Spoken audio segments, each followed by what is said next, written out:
Hey. All right, so we're actually here now. How wonderful. I'm going to turn my input capture down just a little bit so I'm not peeking. And all right, so back to what I was talking about before. So like I said, in the beginning of video game, the history of video game music, we didn't have any music because we didn't have the space for that music to exist. Hardware and software limitations prevented people from putting music into video games until we got to about Pac-Man, where you had the little ditty at the beginning. You got to Space Invaders, which has that sort of 4-note ostinato that plays consistently throughout the game while you're playing it and kind of cuts out when you actually fire your gun because it only held one sound channel. Cut to the NES, we have 5 sound channels that we get, and we have to have our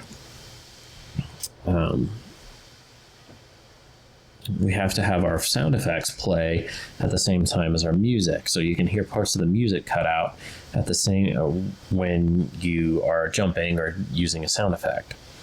Now, once again, I'm going to put the disclaimer out there that I own or have legal digital access to all of the games that I'm going to play on the channel. And I'm not going to play any of the music on its own because that runs into copyright issues. However, because Twitch allows people to play games on their channels, and that's generally recognized as an okay thing to do, we're going to play the games. That way we can listen to the music and kind of hear how that works. And that gives us an opportunity to hear, especially in these early games, as the sound cuts out. So we're starting with basic Mario Brothers because everybody knows the music to this. And I want you to pay attention to the 4 channels, okay? Let's see if you can pick them out. You'll hear a noise channel. And that's kind of the drums. And it'll sound like white noise, like a tss kind of sound. But there are different levels in the noise channels. So there will be like low ones that are kind of like a lower rumble, like, and then the higher ones that are kind of higher level noises, like and that's how they get the drums to work. Now they put an envelope on it to get it to kind of sound like a drum, so it kind of cuts off quickly. But that's one channel. And then listen for the low triangle wave channel. That's going to be kind of a very mellow, usually in the bass region. And then there are 2 pulse wave channels, which can sound like a lot of different things. But just listen, and then listen as I'm jumping around and making sound effects happen. See if you can pick out which channel cuts out. So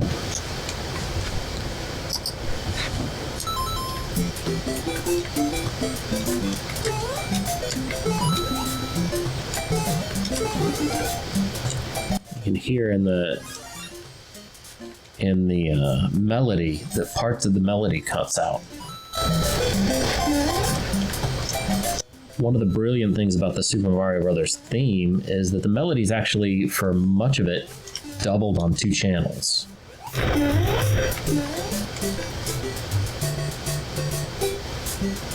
You hear that? So there's actually a sound channel playing the 2 sound channels playing the melody through most of it. And then, like that there in the bass, you can hear it. But when you're using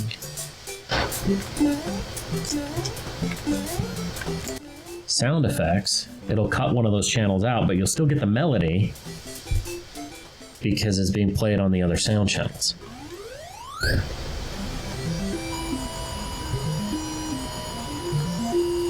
It's one of the tricks that early video game composers used in order to keep from pulling you out of the game experience. So the other thing I want you to notice is the repetition.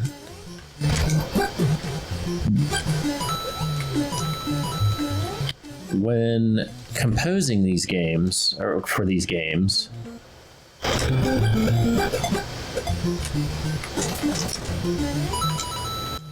video game composers had to save on memory. And I want you to keep in mind that even though we know that, like, for instance, MIDI, which this kind of was the precursor to that, had doesn't really take up a lot of space because it's basically just number commands.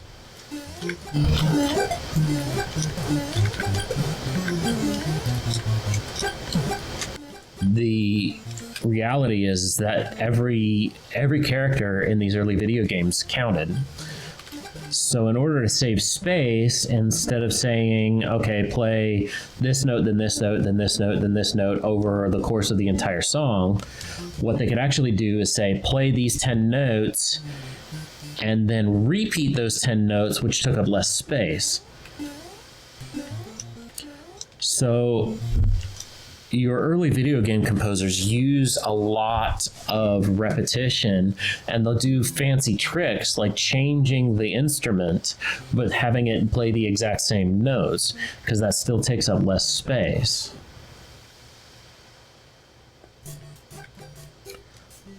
So why don't we go play another game in this realm. This is one of my favorite games. In fact, I would say it's in my top 3. Now listen to the way they change the timbres in the different sound channels. There's a different timbre. You can still hear that triangle channel playing in the bass. Now you get like a sort of like stringy type thing going on. Still that triangle in the bass.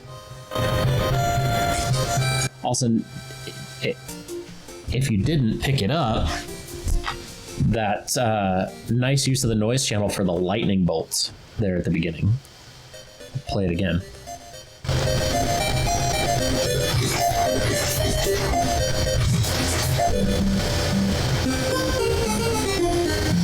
Also, at the beginning of that, notice how they kind of created a delay by having another note come in after the melody a little bit. We'll play it one more time and then I'll go into the game a little bit. So these early composers had a lot of little tricks to get around the limitations because there was no delay on the NES. That requires too much information. But hear that? It has like a delay at the end of every note for this beginning. Now we get that stringy, and the pulse is playing that sort of ostinato, and a really low triangle wave underneath, long and sustained. I love that this game is post-apocalyptic and it was set after 1999. 25 years ago, in case anybody my age wants to feel old. Like they thought the world was going to end in 1999, 25 years ago. It's hard to argue with that logic sometimes. No mutants, though. Nothing cool like that. Alright. I'm not going to do anything funny. I'm going to be boring.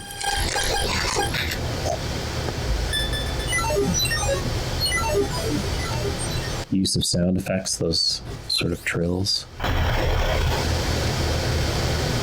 And that sound, or that noise channel together. Moments like these where the music is silent is one of those moments where you can really highlight the sound design for characters, because they can, or for these early games, because they can use all of the sound channels in their sound design, and they did a really great job. That explosion, the noise channel, they did crazy stuff with the noise channel.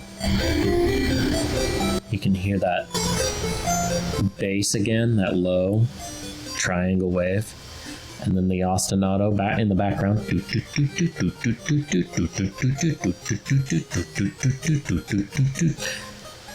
And then that sort of like lilting, almost like a flute-like or woodwind type instrument.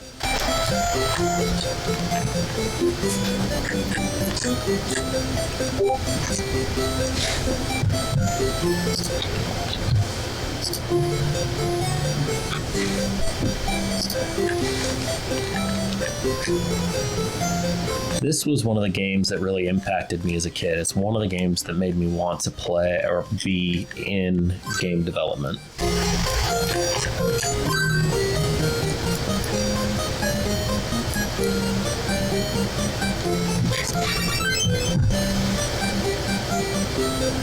This was a game that actually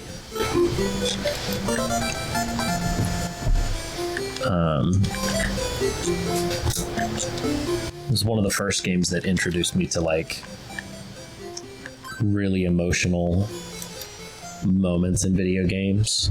And I won't spoil it for you, but if you go through and play it, there's a point pretty close towards the end that is just like absolutely jarring. And it's after you spend all this time getting to know these characters,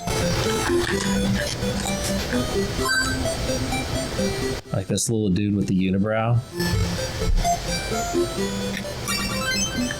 and the wise men that they're talking about. In fact, all these villagers you run into later in the game. Like Final Fantasy game, the villagers are all pretty static. In the early games anyways.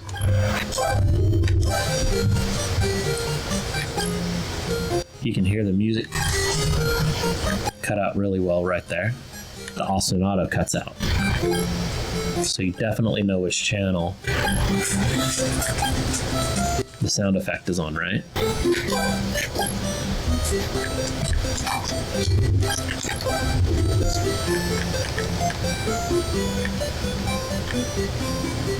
My parents got this game for me. I asked them for Legend of Zelda. And I don't remember if it was for my birthday or for Christmas or one of those events. And they got this for me instead, and I was like disappointed at first because I really wanted Legend of Zelda. My friends had Legend of Zelda, and that was how you did it back then. You didn't have any of these online streaming services. You had cartridges, and if you didn't have a cartridge but your buddy did, you'd swap and you'd borrow and you'd trade. There were rental stores you could go rent.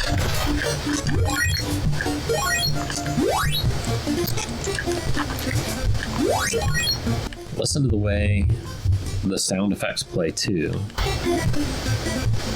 That really rapid increase in tone. The noise channel being used for the hit.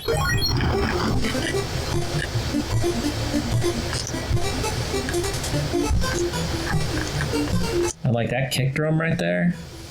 That's a solid kick drum. It's got a good, decent attack. What weight you can get out of it from a system like this certainly feels like a kick drum. And yet, it was all done on a 5-channel Ricoh chip with a noise channel, right? Has a nice attack to it, nice thump to it. Now, some of these games, they don't use the noise channel for the percussion either. They will use the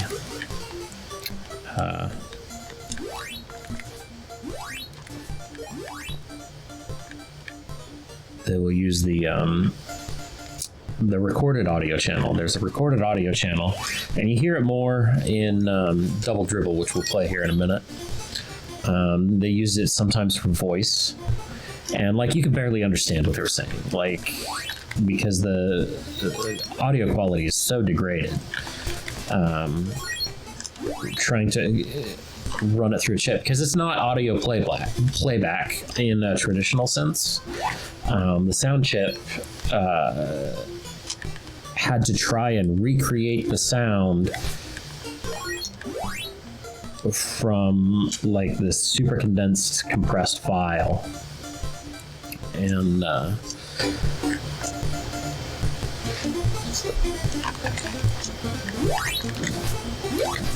so it worked well for drums because when you degrade drums, they still pretty much sound like drums. They still have that same audio quality, audio timbre. They have a sharp attack and kind of a really rapid release. But for like voice, here, let's go ahead and try that now. Let's see here.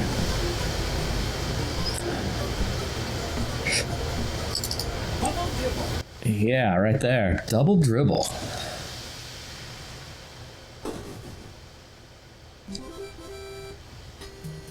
Love this game. And I'm going to be terrible at it because I have not played it in forever.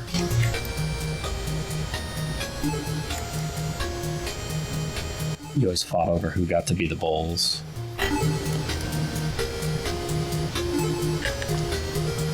Or the Lakers.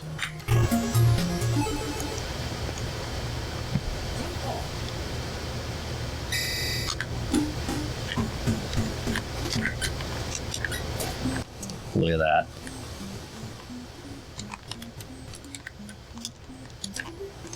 I remember how to play this game.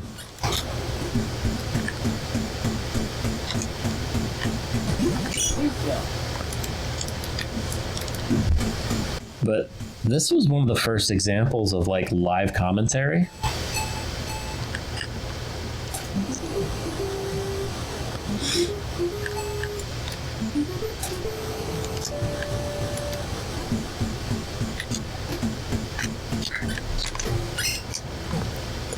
That you could get. I don't remember what the buttons do.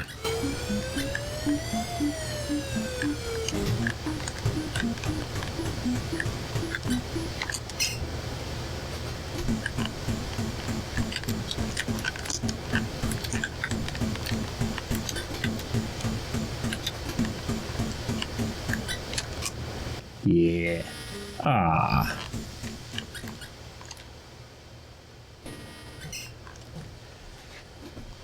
So that's an example of the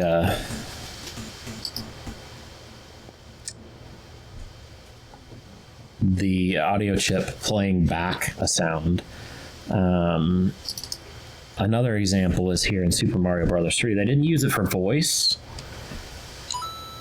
They did use it for the drums. Now listen to how complex those drums are compared to some of the other songs that we listen to.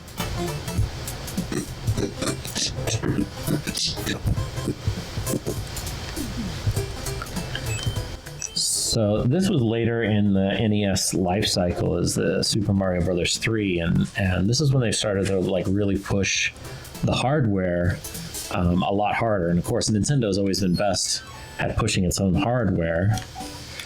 This was the first Super Mario Bros. Game that I ever beat. I didn't beat Super Mario Bros. 1 until way later.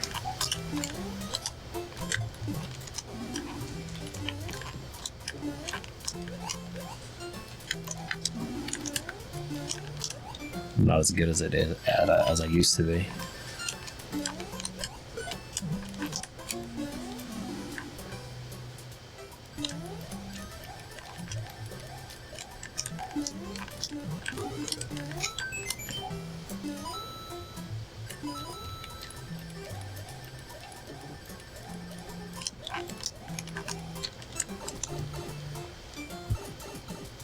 Listen to those drums. That's fantastic for a game this old. Like, you can groove to that. And people do. Like, this has been remixed so many times.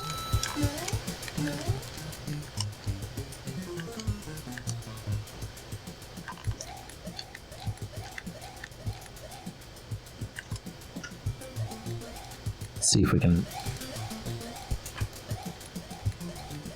Hard to identify a channel that sound effect is on. At least for that song.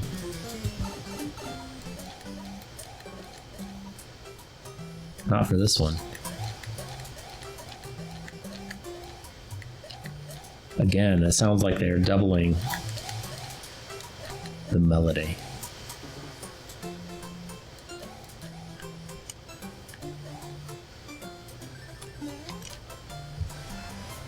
One of the things you'll notice about the early games, and this continues for quite some time, is that music is very linear. It's not super reactive. Something happens, the music changes. Something else happens, the music changes. And when the music changes, it's a different piece of music. So we beat the game, come back to the map, now we get this little music. Go into the level, we get a little trill, a little transition, new music, right? Interactive music, where the music is the same piece of music, but it's changing and evolving as you take actions within the game, didn't really start happening till later. There are some examples where people experimented with it, but for the most part,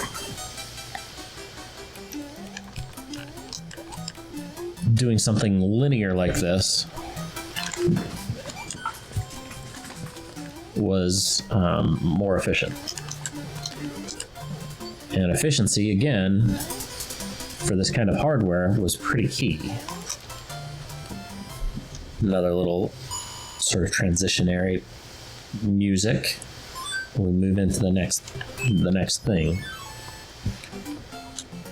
I had one more game on the NES that I wanted to play before we move into later generations, and that was my favorite Mega Man game.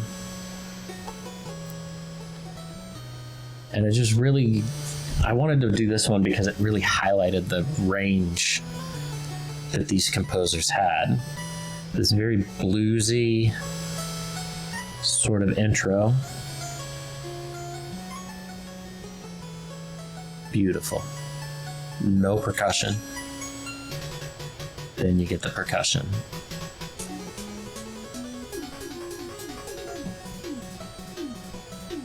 Mega Man games were known for that little tom sound.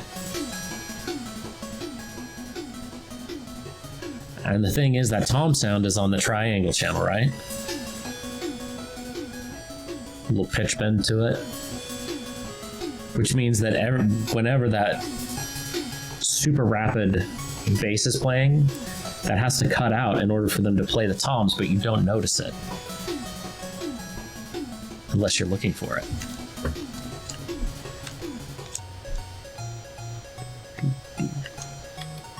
We're going to do a little cheaty cheat. Again, I'm not confident.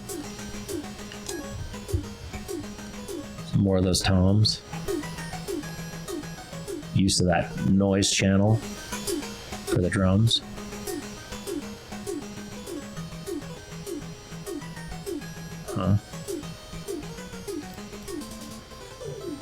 Transitionary music.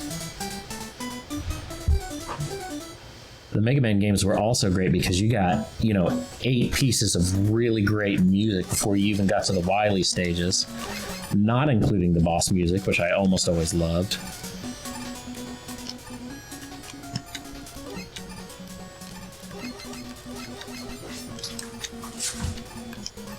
Listen to the channels cut out.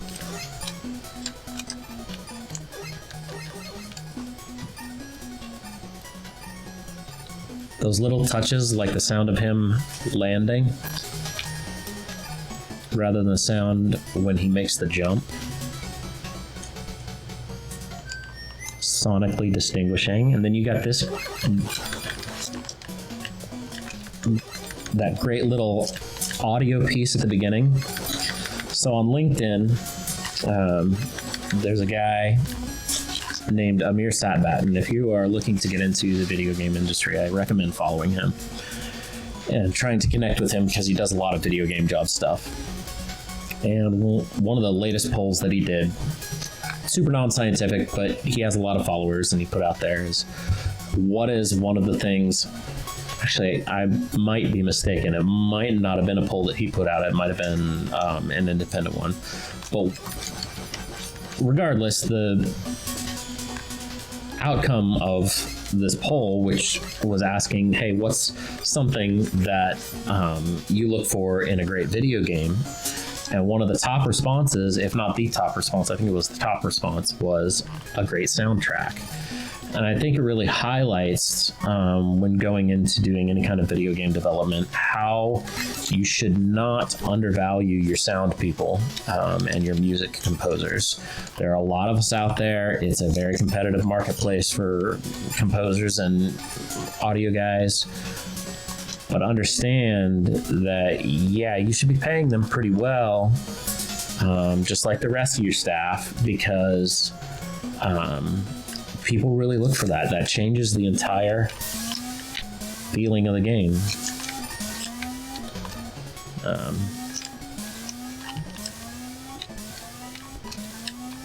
Do a little braggadocious here. If I can remember where things happen.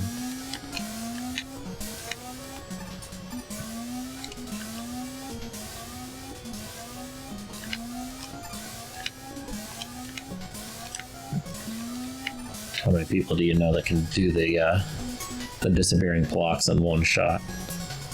Probably enough that I shouldn't brag about it, right?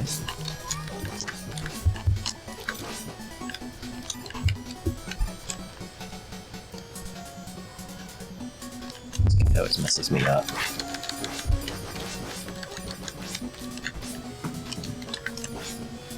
So it's interesting, a lot of people will do Snake Man on Mega Man 3 first.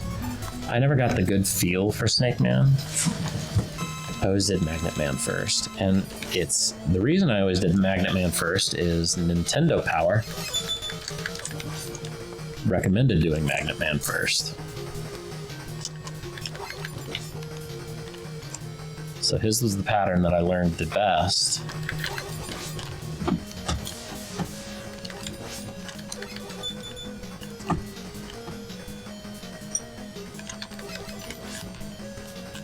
As soon as I say the words no hit, I'll get hit, so I'm not gonna put that into the universe.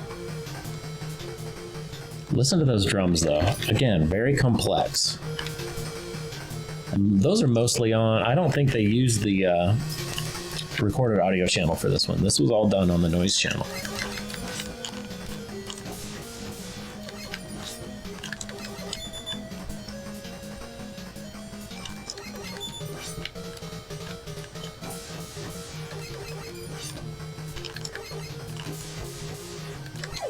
Yeah.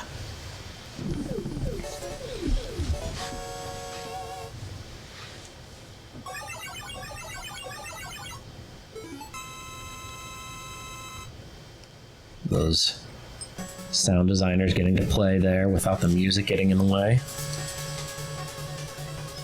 Again, just great little snippets of music in between. You can sit here, like a lot of people skip through this.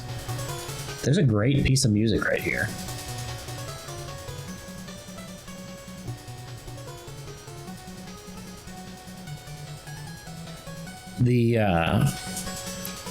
If you listen to that bass,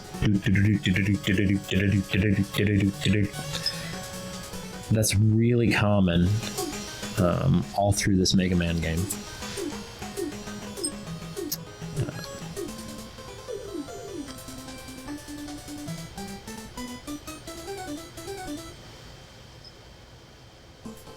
Mega Man has been known to have some really good music all the way through like the X series and all that.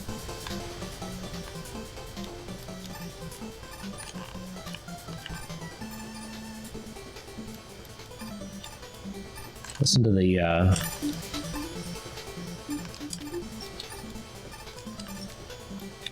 listen to the call and response in the bass there.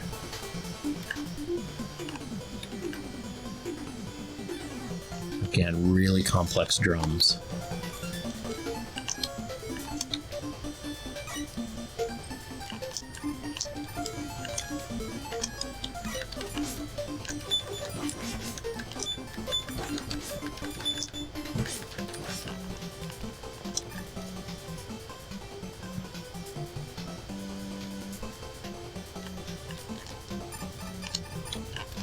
hate these monkeys.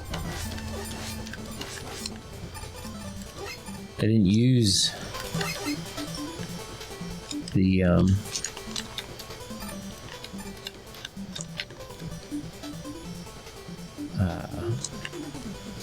noise channel for the enemy attack hits again.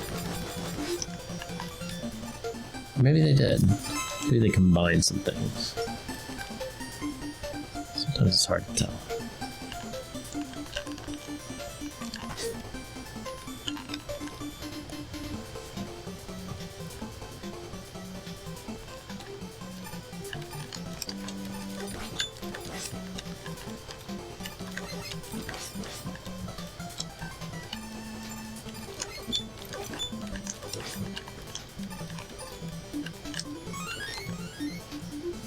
These little guys.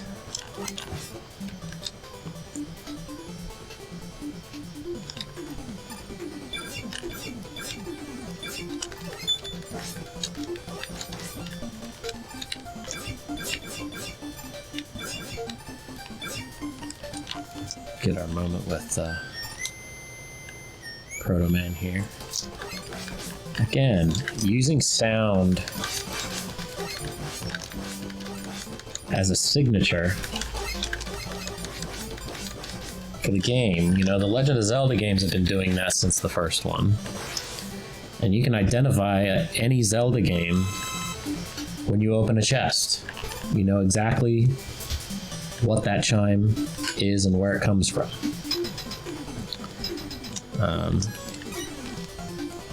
You know, same thing with the Mario series. And Koji Kondo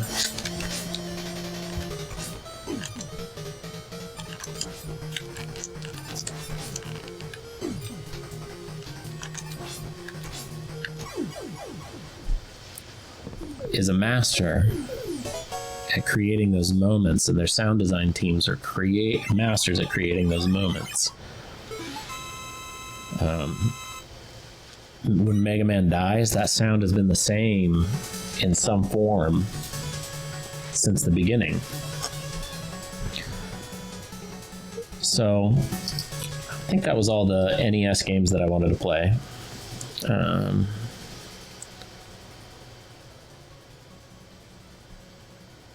So moving forward, and I gotta be honest with you, I did not own a Genesis. And the Genesis emulator that I had did not work very well. So I'm not going to be playing the Genesis today, or the Sega Master System, whichever version of it you prefer to call it. But it's a good example of the massive step between 8 bits and 16 bits.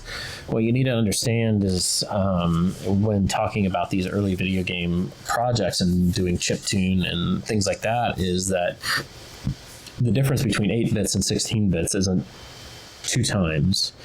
It's an order of magnitude.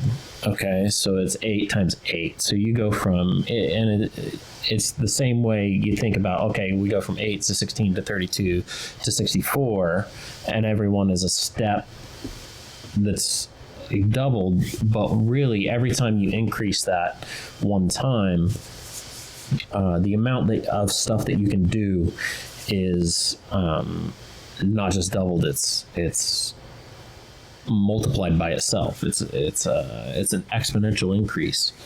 So we'll move into the 16-bit systems, and I'll go into the Super Nintendo. And the Super Nintendo,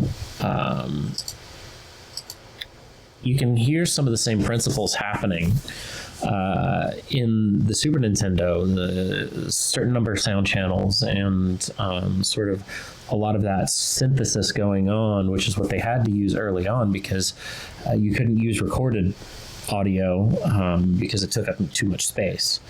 And that is a theme that will continue on actually through the Nintendo 64, because they were still using cartridges at the time. They didn't have the size of flash memory that like the Switch does. And it's around the N64 that the landscape starts to change, because then the PlayStation and the Dreamcast and those systems come in, and they have a lot more storage on the CD. And so they can start using recorded audio, and that's when you start getting the orchestral pieces and stuff like that. You still get some synthesized things, as video game developers kind of transition into the idea of having all that extra space. But for the time being, like, especially since we're still on the Super Nintendo, you still had to synthesize everything, because using MIDI or a MIDI-like protocol is so much less, takes so much less memory than recorded audio. And today, to us, recorded audio, it's really, like, a couple of megabytes is not a big deal to us, right? But back then, a couple megabytes was like that, you know, at one point in time, that was a whole computer system. And even when it wasn't a whole computer system, that was a big chunk of an application. Why are we here? That was a big chunk of an application that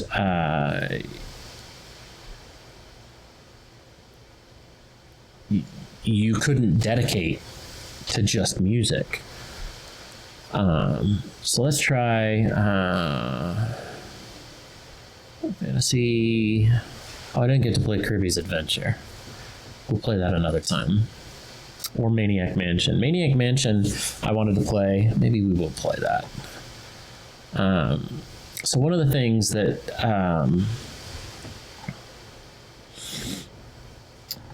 you have to consider when you're talking about music inside video games is you have to consider, is the music diegetic or non-diegetic? And all that means is that music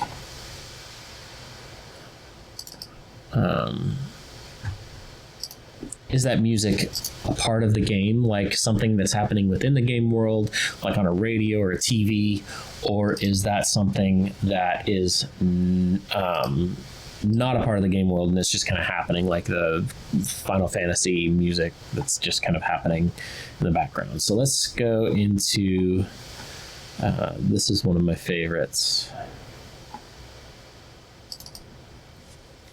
Maniac Mansion. And if you never played Maniac Mansion and like the early Lucasfilm adventure games, please go play them, because they're great. They're funny, they're silly, they're campy.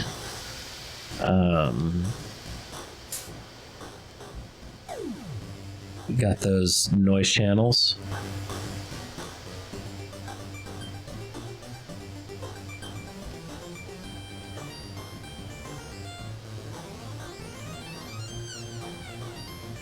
Love that.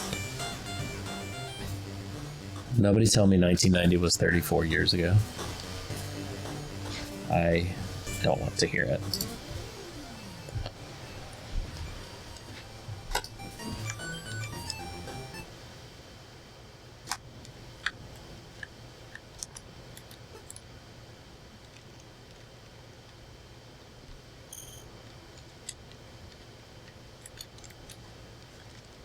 All right. Who are we gonna pick? I don't know who we're gonna pick.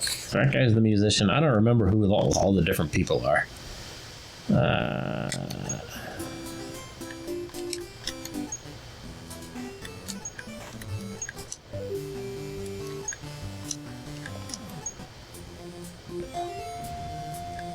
Yeah, sure. Why not? It's not important anyways. So you hear the music, right? And you're just kind of thinking, yeah, this is a bop.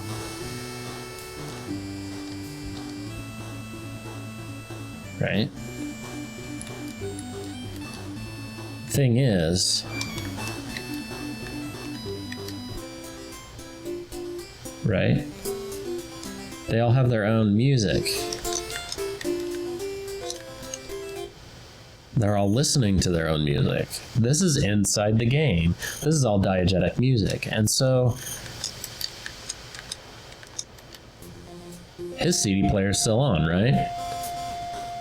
So this was one of those examples, early examples, where early video game developers were already thinking about, hey, does this music exist inside the game or does it exist outside the game? And is there something I can do to make this more immersive?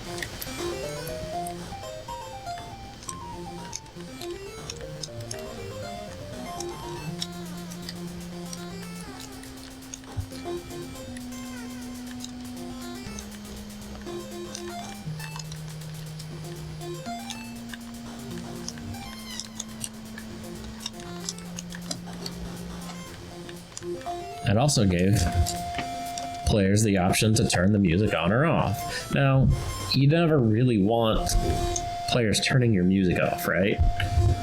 But it gave them that option.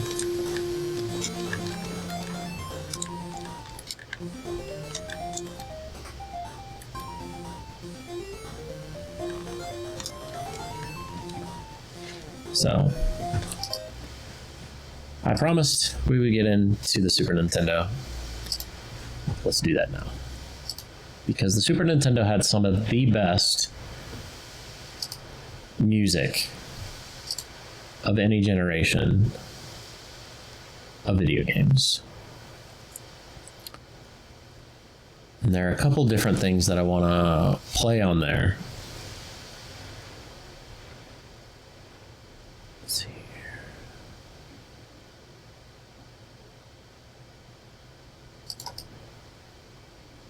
First, we're going to start with Super Metroid, which might seem like an odd choice. But I want you to listen to the emulated audio, because they could record audio and play it just like they could with the NES. Also listen to the difference in the timbres.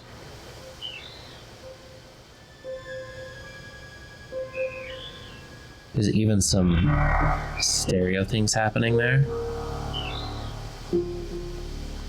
The Nintendo was all in mono, everything was right down the middle. But now they have the option to play some things out of the left and right speakers, do a little bit of mixing there. Listen to that gritty sound.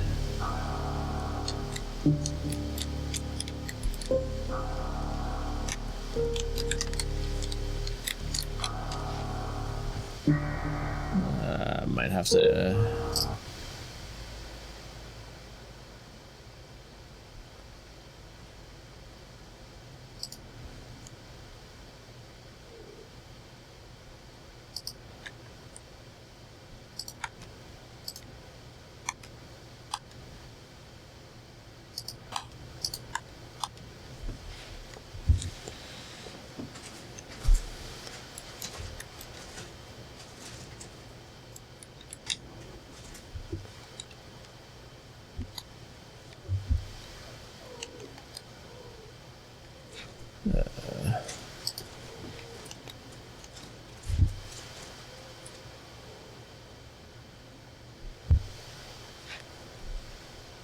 Let's try that. There we go.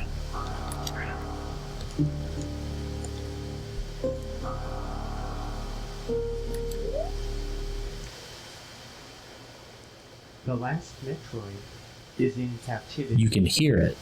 The galaxy sounds a little bit grainy, sounds a little bit weird, but you can still make it out a whole lot better than you could before, right? A whole lot more clear. Hopefully my ROM didn't crap out. I think it might have.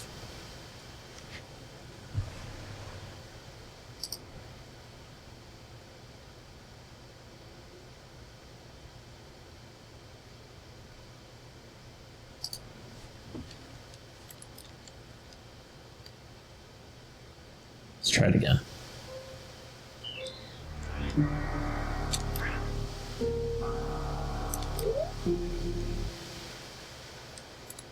The last Metroid is in captivity. The galaxy is at peace. There we go.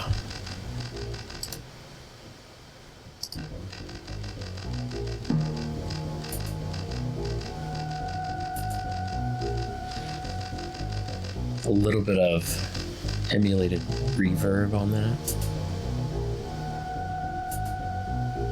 Some more stereo as that passes from left to right. Very different timbres. Now you can kind of tell what the instrument they were going for was.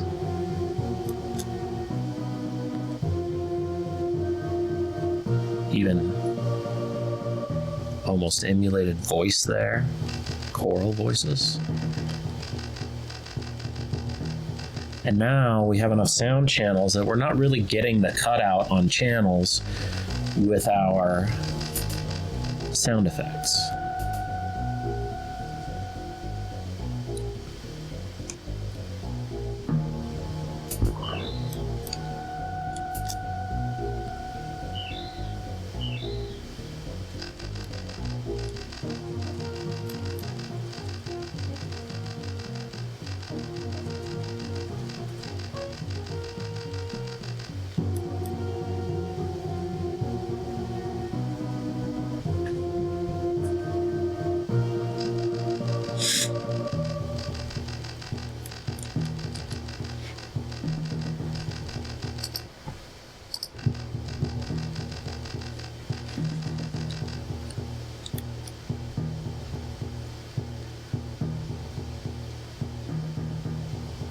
Listen to the drums.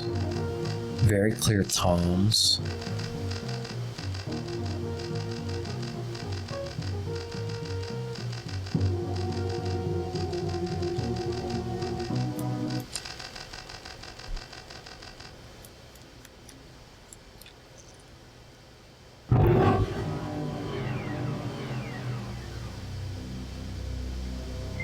Some very ambient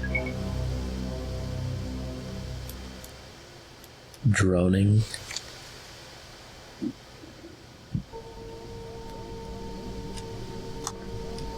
Then this, what I love about this early section in Super Metroid is they play with silence.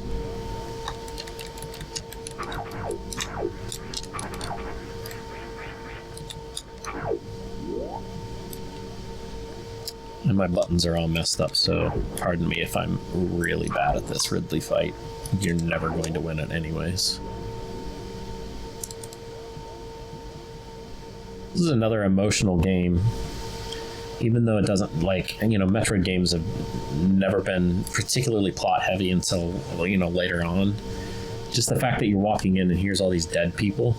You know, for me, a kid me, now kids get to play Grand Theft Auto from 5 years on, you know? But for kid me, that was a big deal, seeing something like that.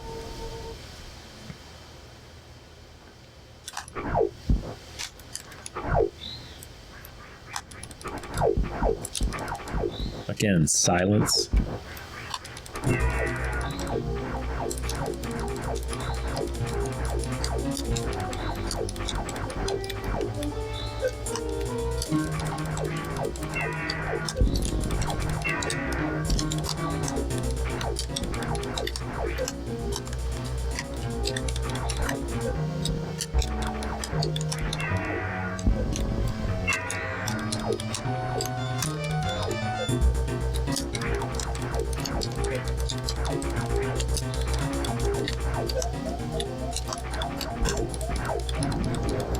Use of that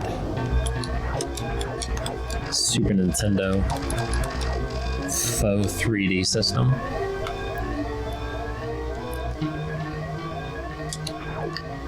The music doesn't come in until you're under duress, like you have to get out of here. Then it plays the really tense music. Right? And the music, once again, from the standpoint of like iconic music from Nintendo, is a throwback to the music from the NES Metroid. The NES boss music, I think.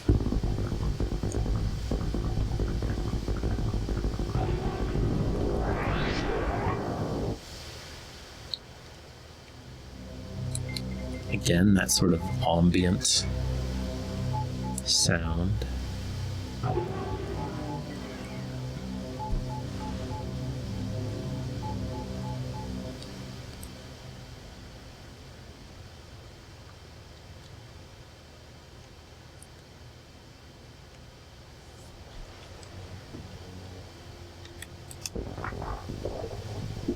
There's a little bit of music here.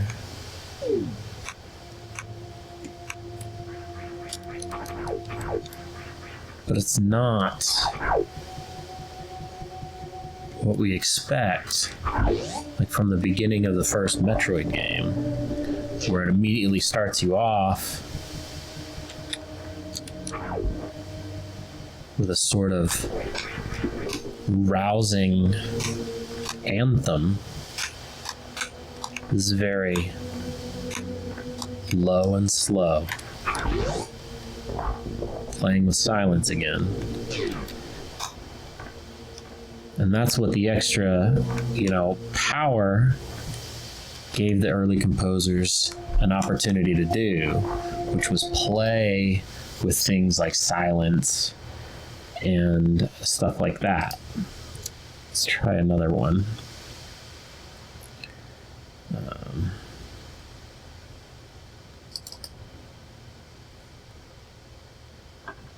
There we go.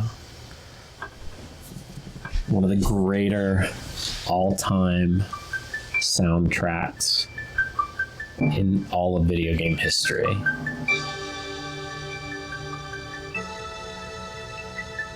Clearly a piano, not just a pulse wave.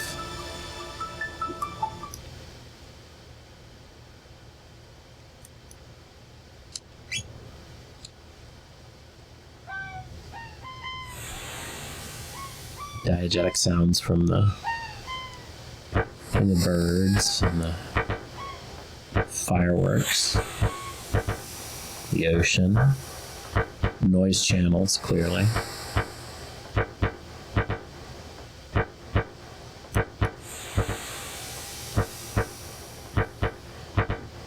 It gets so much more cinematic with games like this, because you have these opening sequences, and then as he opens his eyes, right into that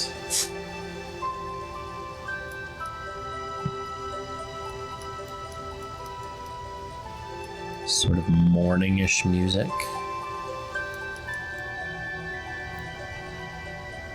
Still doing a lot of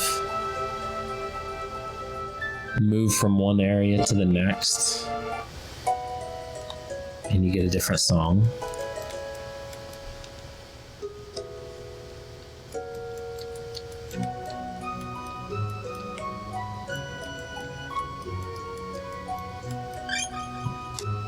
Right? However, one thing I want to note is, like, you can be out here and the music still responds to you.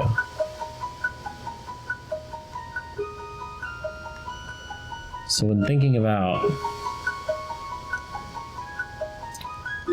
music in these early games, they were already playing with interactivity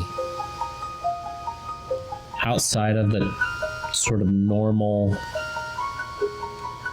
transition to a new scene, get a different song.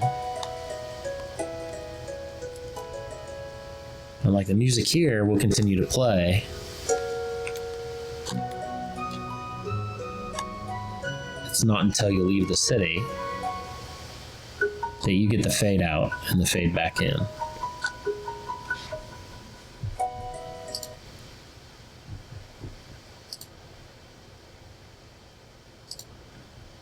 else did I download for the Super Nintendo? Anything? Mario Paint. This was another like sort of groundbreaking thing.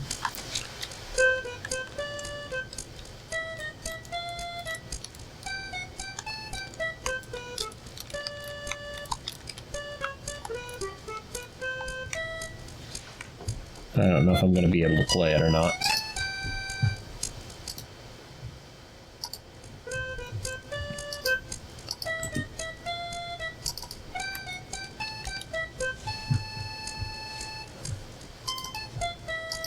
I was hoping I could play it.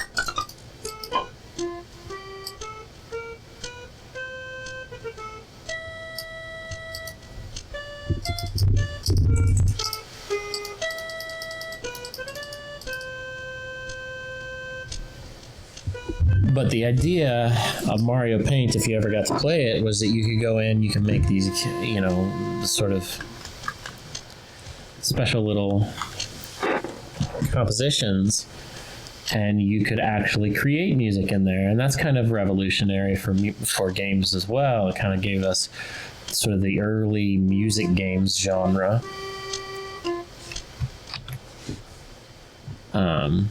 I'm sorry I wasn't able to play it, but I haven't tried on emulation before.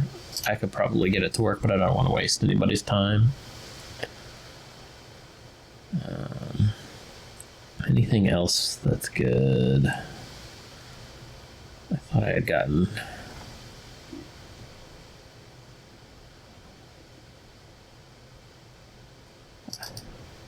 another Mega Man game.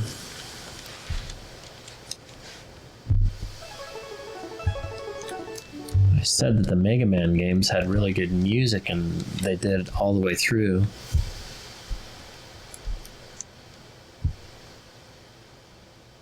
I love that it's giving you like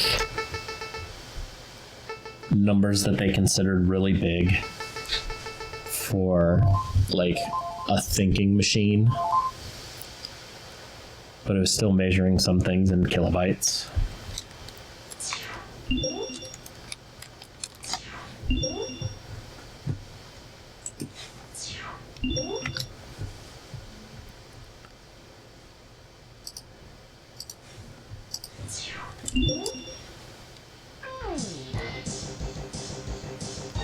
Yeah, this is the 90s.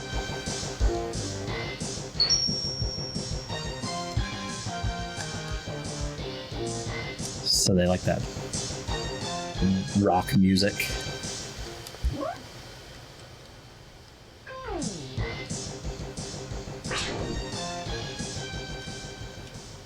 Sounds like we're missing some channels. Not for this one, though.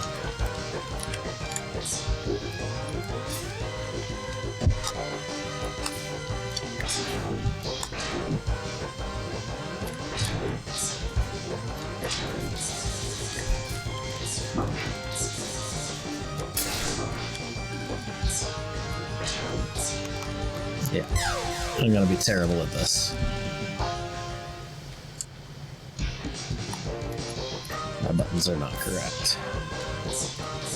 But anyways, that takes us through like the Super Nintendo generation. I'd like to get us through like the PlayStation generation and sort of into like the early orchestrations and things like that. We're kind of out of time for today. But I urge you to go back and play some of these games. Do so legally. Again, I own these games, or I have access to them to play them on multiple different systems. give yourself a chance to go back and play some of these older games and really listen to the music and how it interacts with the sound effects and how they get different timbres out of different instruments as the time goes on. Because once you start hitting the PlayStation generation, things really change, and then you start to notice like, okay, either this was done using sampled or virtual instruments, which a lot of things are, or this was actually recorded orchestrally, and they used that sound file because then they had CD-sized storage assets or storage systems that they could use for storing audio assets and stuff like that. So that's kind of like the first part of video game music, was the really synthesis. You had a limited number of channels, and then the second part of video game music gets into the orchestral stuff, and then there's like some Steam games that I want to play with you guys that starts to highlight like the super interactive stuff that is not quite so linearly divided, like a Final Fantasy game where you fight and you have a music, and then you get out of the fight and you have a music, and then you go to town and you have a music. You have like one piece of music that kind of changes and evolves as you're playing. Hyper Light Drifter is a great one that I want to play with you guys. That is an example of that. So for now, it's been great. I'm glad that we finally worked through some of the audio issues and seem to have some kind of system that works. And maybe this weekend, I'm hoping this weekend we'll be able to go back and play some more modern games where we get to listen to the music and see how those interactive systems work, and how that's kind of evolved for modern gameplay, especially for sort of new modern genres of games and things like that, and how those old synthesis systems and timbres and sounds still tie in to modern music and modern video game systems, and how unlike movies or even music in a traditional sense, where something will come into play, like movies had their silent generation, and then they had the black and white generation, and then they kind of moved into like, move through these stages.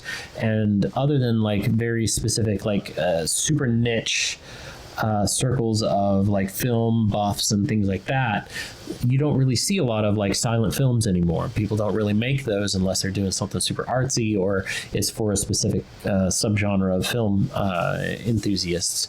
Video games can, all the way back to their origins, like their original like arcade games and old 8-bit games and stuff like that. People are still making those, and people are still enjoying those. Broad spectrum. So this sort of historical stuff still has a lot of relevance if you're trying to be a video game developer, if you just like to know about these things, or if you're a music or audio professional in video games.